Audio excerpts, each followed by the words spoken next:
Queria trazer para vocês uma explicação muito linda sobre o que está acontecendo nessas parshiot, que foi a arrecadação que eles fizeram para Vayakel, Pekudei, fizeram para o templo.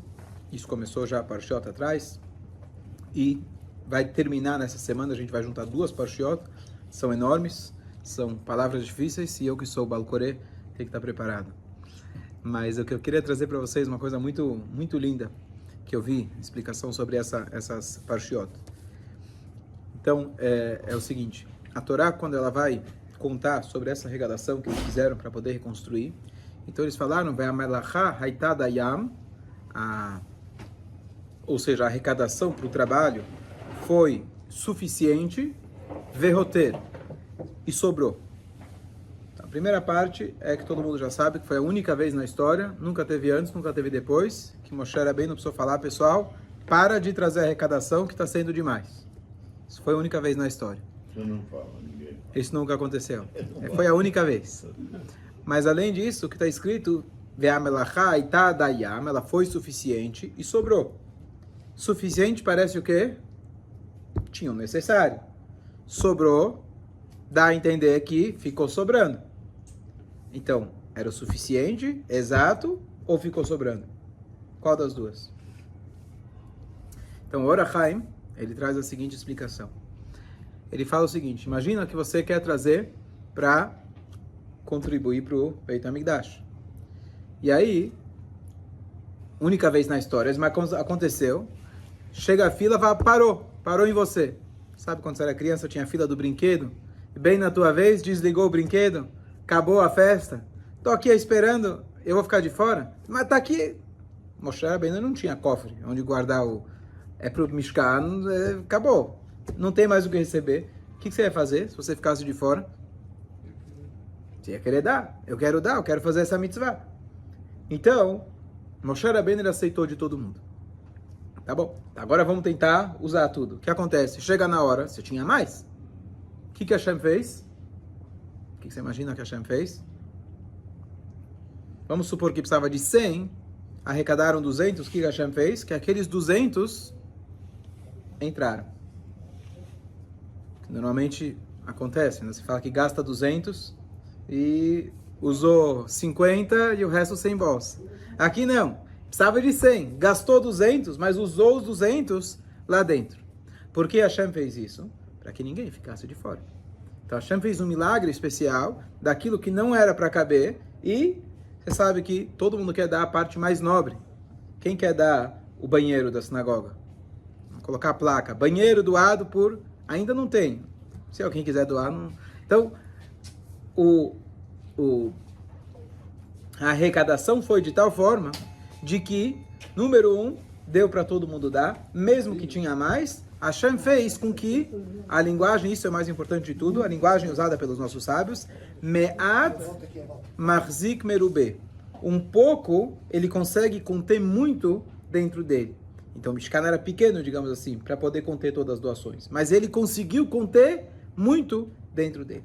Essa é a explicação do Or HaChaim. Agora vamos passar para uma outra passagem que todo mundo conhece.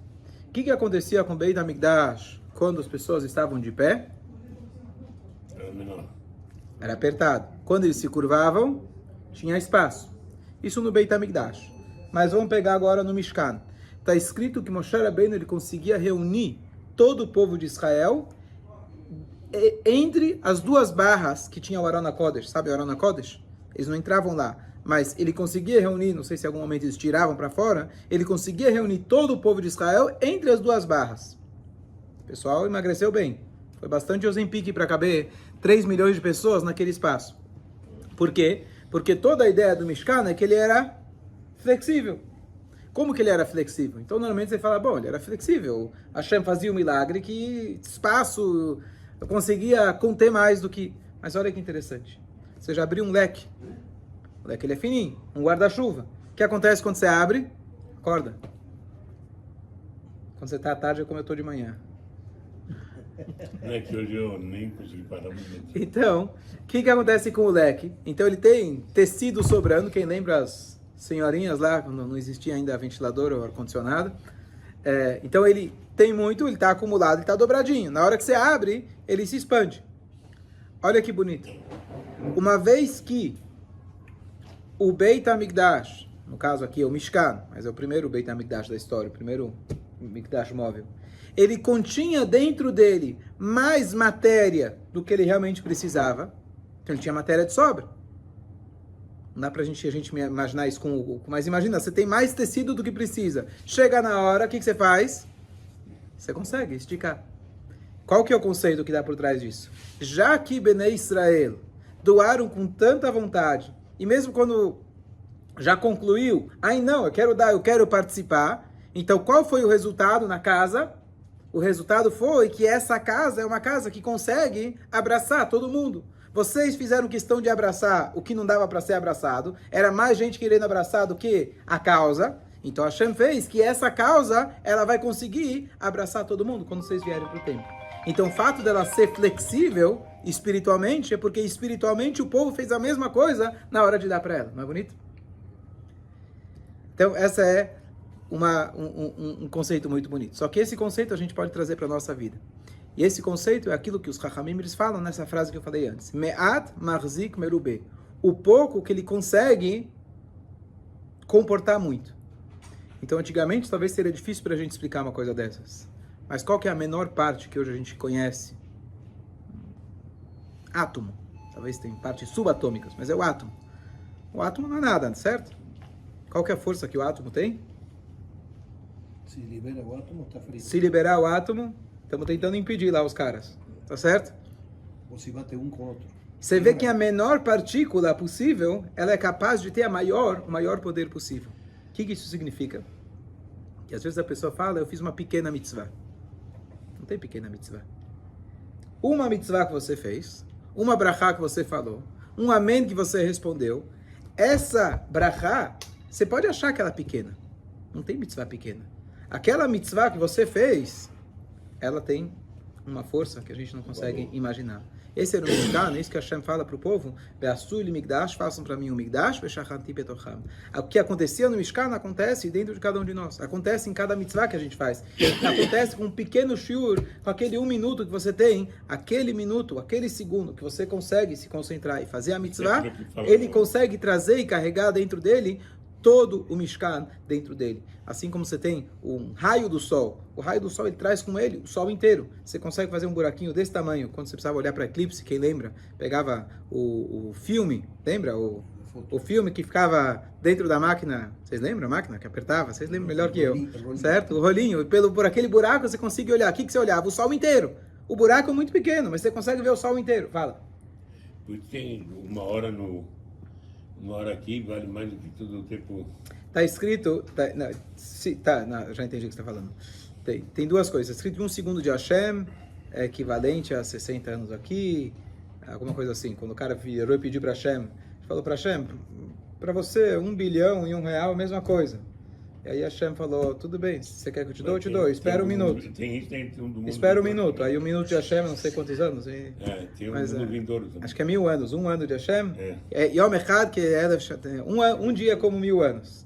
Tá bom, então você espera um dia e eu te dou o bilhão que você tinha pedido. Bom, mas o que você está querendo dizer é que um momento de mitzvah aqui nesse mundo vale mais do que toda a vida no mundo vindouro. Exatamente. É isso. Então aqui a gente tem concentrado tudo aquilo, toda aquela energia. O mundo é muito pequeno, digamos assim, perto dos mundos espirituais, mas aqui a gente consegue... O tzadik chegou lá em cima e perguntou para Deus, por que você não manda Mashiach? Porque o tzadik chegou e já foi direto, né? Ele falou, olha em seu redor. Então ele via todas as luzes brilhando. Das mitzvot, sim. Então esse é o primeiro conceito do Mishkan, de como ele conseguia comportar. Então, eu vi uma história muito bonita sobre Tzedakah. Isso eu ouvi do rabino que aconteceu com ele. Que ele falou que ele tinha uma pessoa que vinha na sinagoga dele, que era uma pessoa que já esteve bem de vida.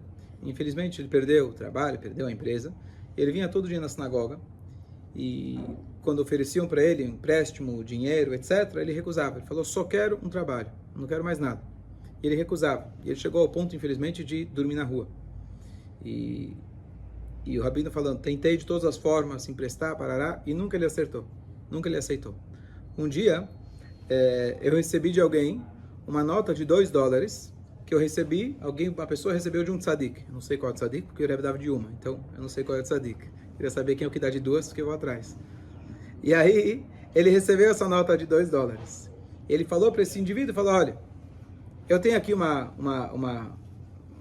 um dinheiro, mas esse você pode aceitar, não é tzedakah que eu estou te dando. Aqui é uma brachá de um tzadik. Você pode aceitar. Você aceita? Ele falou, tá bom, eu aceito. Ele foi lá, foi no escritório dele, pegou o envelope, abriu, deu para ele aqueles $2 que veio do tzadik.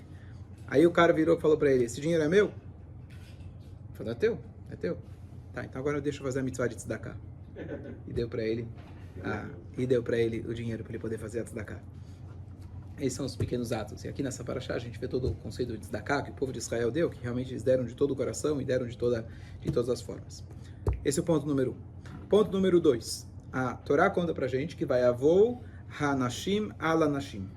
Que os homens eles vieram atrás, como se fosse das mulheres.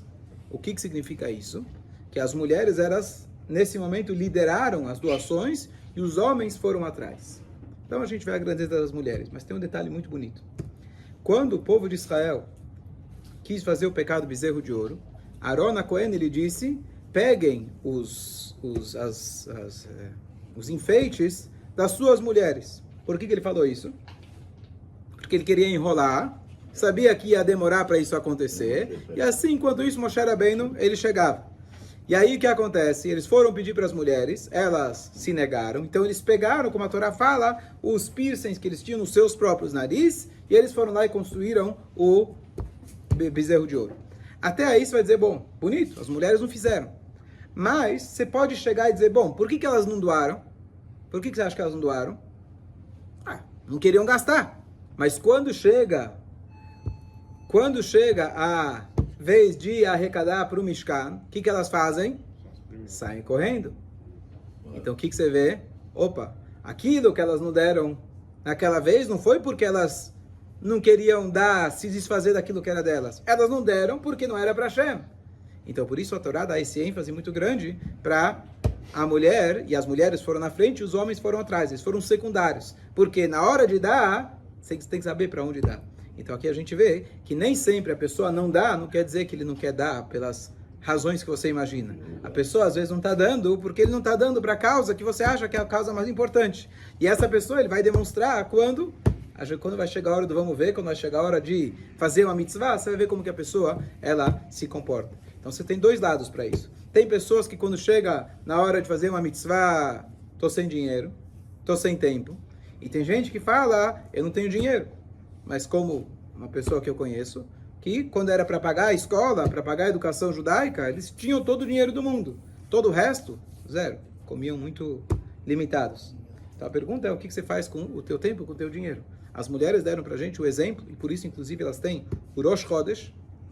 Todo Rosh Chodesh está escrito que as mulheres não devem trabalhar. Trabalhar significa lavar roupa, passar, costurar, etc. Esse virou um Yom Tov para elas. E ficou de presente pelo fato de elas terem se recusado a fazer o bezerro de ouro. E ficou muito claro que elas se recusaram a fazer o bezerro de ouro, não porque, bom, eu queria economizar e também não queria fazer o bezerro. Unicamente não deram dinheiro porque era para a causa de fazer o bezerro de ouro. Então fica muito claro, a gente vai aprender das mulheres aqui, é isso que a Torá está falando, que os homens foram atrás das mulheres, de aprender das mulheres, na atitude delas, aonde você vai investir teu dinheiro, aonde você vai dizer que você não tem dinheiro, para onde você vai dizer que você tem dinheiro. Muitas vezes fala, estou sem dinheiro, de repente aparece alguma coisa, sai correndo, comprou, não, mas está valendo muito a pena. Mas você estava sem dinheiro, como que está valendo a pena? Se você estava sem dinheiro, não tem como valer a pena. Depende da tua prioridade, depende de onde está a tua vontade. Você dá um jeito, você pega emprestado, você sai correndo. Então a Torá fala pra gente, ela fala, se você não tem dinheiro para Shabbat, pega emprestado, Hashem fala que eu pago. Ah, não, estou sem dinheiro, não dá para pagar o Shabbat.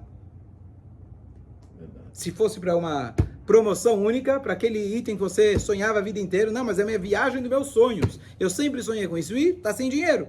Então, tudo depende de como você faz a sua escolha. Que a Hashem ajude que a gente possa fazer as boas escolhas. Fazer as boas. Biquissó, becassó, becossó. Muito bom. As três coisas que a gente conhece a pessoa. Quando ela fica brava, quando ela toca no bolso dela e quando ela bebe. Vamos lá. Hashem dá para quem ajuda. Muito bom. Por isso a palavra Natan, em hebraico, mesmo em português, É uma palavra que você consegue ler dos dois lados. Quem lembra como chama isso? Tem um nome, tem um nome nisso. Políndro, alguma coisa assim. O Eliel não está aí. Você consegue ler dos dois lados. Natan, em português, Natan. Você lê dos dois lados, dá igual. Porque quando você dá a tzedakah, ela volta. Então, o último cheque que eu dei, o que aconteceu? Voltou. Faz tantos anos que eu não dou cheque.